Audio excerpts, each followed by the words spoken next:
It looks like 2024 might be a challenging year for the German economy. Its government recently predicted the largest European economy will contract by 0.2% in 2024. It had contracted by 0.3% in 2023, making it the only major advanced economy to fall into recession.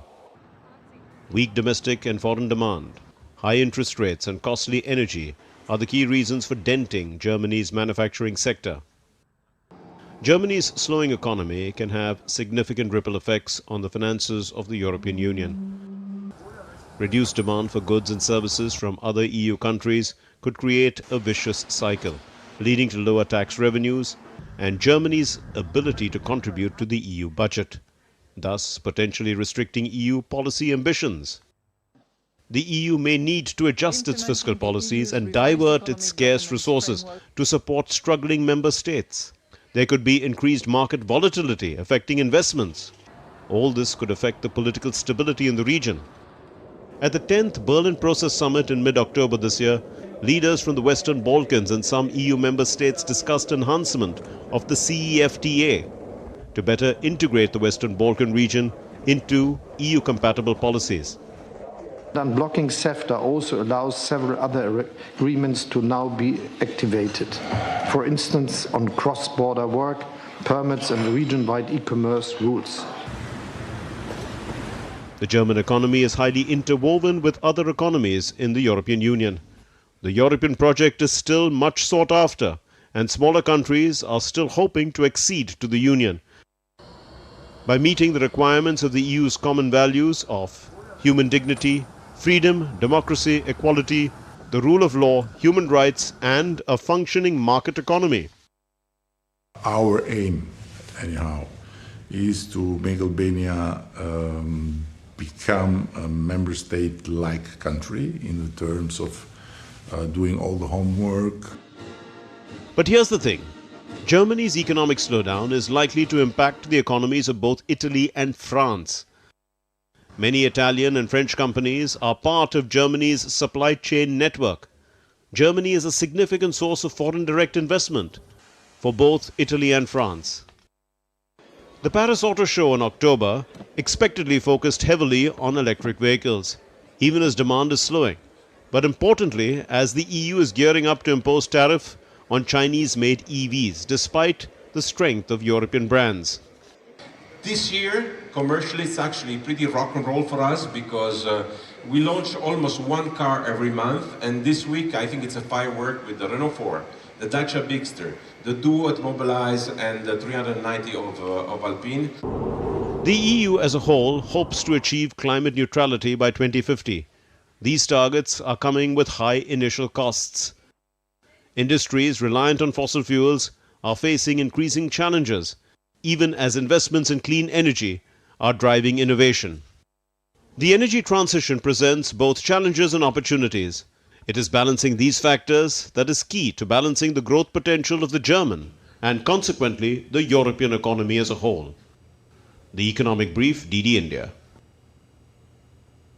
Well, our guests continue to be with us. Mr. Basu, is a 0.2% recession a cause for concern, or is it just par for the course when Europe is actually accelerating a green transition? It's certainly not par for the course. Germany is the largest economy within the EU. It is essentially the engine of the EU. If Germany is in recession, then that drags the whole of Europe down with it.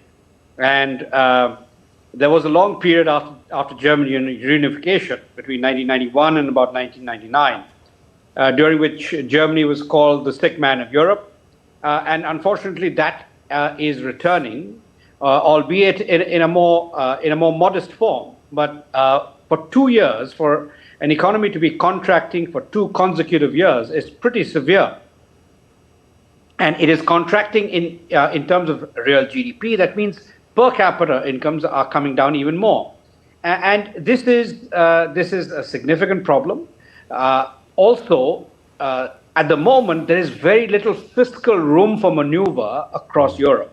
A number of countries in Europe, the likes of Italy, Spain, etc., have public debt that is more than 100% of GDP.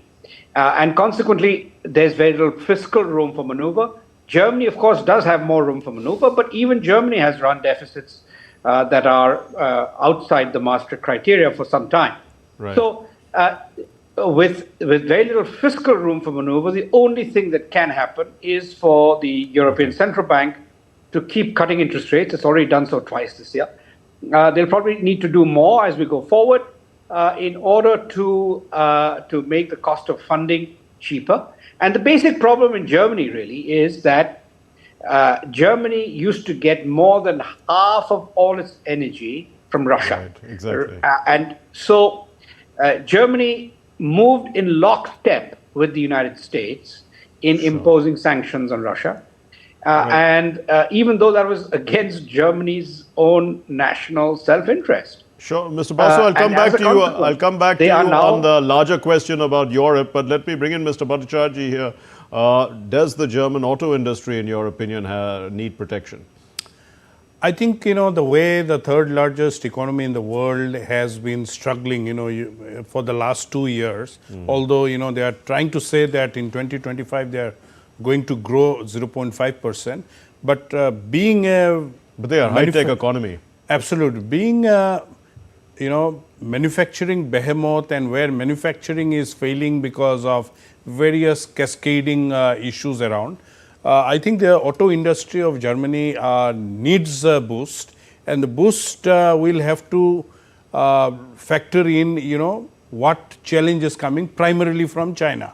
Okay. The predatory pricing, the way the neighboring European economy, how they are adapting EVs, and how the Chinese vehicles could be flooding the market. So I think there is a boost that definitely it requires, because as you showed in the clip, the German economy has considerable impact even on the next two large economies of Europe, France and Italy, and thus I think a protection measure is a good step. Okay, let's turn back to Mr. Basu. Mr. Basu, how strong is the EU economy as a whole? Because that grouping as a whole is a bigger economy than China, and can it grow? Because there are smaller countries will be wanting to become part of it. Can it grow by adding new members? That is obviously one way to grow. You grow outwards when you can't grow organically. That's called inorganic growth. You add more countries and make the economy larger. Yes, many countries are still clamoring to join the European Union, but most of those clamoring to do so are much poorer. So bringing them in requires them to undertake certain institutional reforms that will prepare them for the challenges of EU membership. So yes, they can grow that way, but there are significant challenges within already, and addressing those is more important. So for instance, Hungary is about to take over the presidency of the European Union, and Hungary is at loggerheads with a lot of the other countries. So there's effectively Hungary and Italy on the one hand, representing the sort of right-wing sentiment within Europe. You've got Chancellor Scholz of Germany representing to some degree the left-wing sentiment. He heads a leftist coalition, including the Green Party, and of course the FDP, which is the Liberals of Germany. And you've got Macron, who's a centrist. So in every country, the right-wing forces are gaining ground. You reported that in Spain, people are concerned about rising housing prices because of immigration. Immigrants are pushing up housing costs by buying up homes before the locals can do so. So there are these growing problems across Europe. Okay. With the ideological challenges between the right and the left, and particularly the issue of immigration being quite central, just as it is very central to the election now taking place in the United States. Okay, we'll leave it there. Thank you very much, Mr. Prasenjit Basu and Mr. Subimal Bhattacharjee. Thank you for joining us and enlightening us on these subjects.